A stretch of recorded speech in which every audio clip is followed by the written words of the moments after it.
If you head out about 25 miles south of Columbus, Ohio, you will eventually find yourself in the city of Circleville. And just like any other city, it too has its own fair share of dark history. In March of 1977, many of the city's residents began to receive strange and threatening letters, all written by an anonymous writer.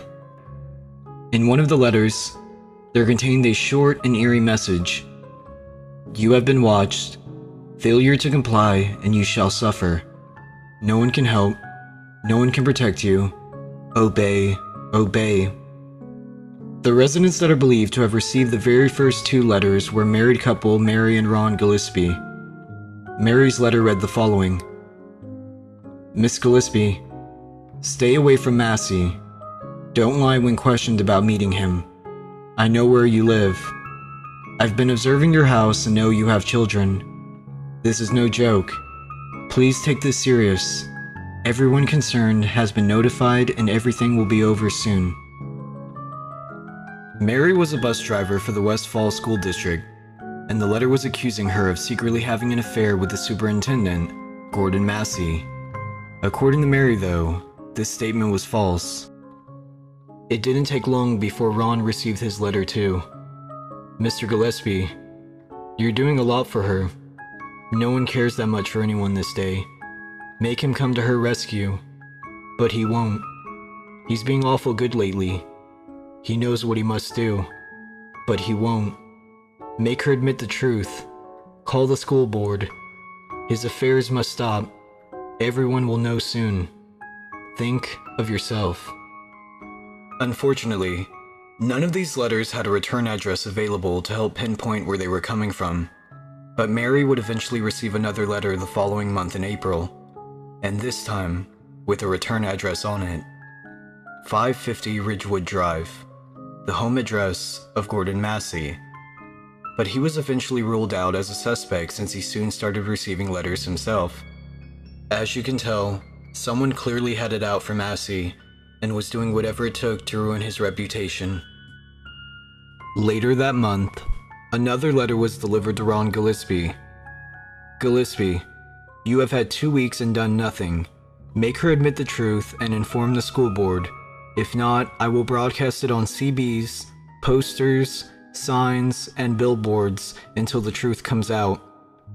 The writers seem to have kept their promise about the threats, as embarrassing signs were popping up around town that were not only harmful towards Ron and Mary, but their 12-year-old daughter Tracy as well. Some of these signs were accusing Massey of being romantically involved with her. At this point, Mary and Ron decided that it was time to take matters into their own hands. They got in touch with Ron's sister, Karen Sue, and his brother-in-law, Paul Fresher, to inform them about what has been going on and to hopefully come up with an idea to stop it. Mary eventually comes to the assumption that the identity of the writer could possibly be a man by the name of David Longberry, who not long before the letters had asked Mary out on a date, but was quickly rejected due to her already ongoing relationship with Ron. They come up with the idea of sending Longberry a letter himself, in hopes that, if he is the writer, the letter will scare him so badly that he will give up on the plan entirely. Paul wrote the letter anonymously and sent it out to Longberry's address. After doing this, they believed that they had finally found the person responsible for harassing them, as weeks go by and not a single letter is mailed to their house. But it doesn't end there. Months go by, and on the night of August 19th, Ron receives a mysterious phone call. He never told his family who and what was said on the call, but he did however say that he was going for a drive to confront the writer.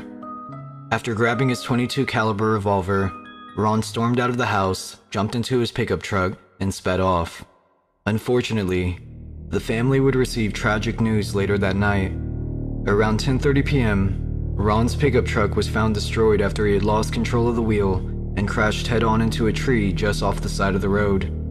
By the time paramedics got there, Ron was completely unconscious, and upon arrival, he was declared dead due to internal injuries.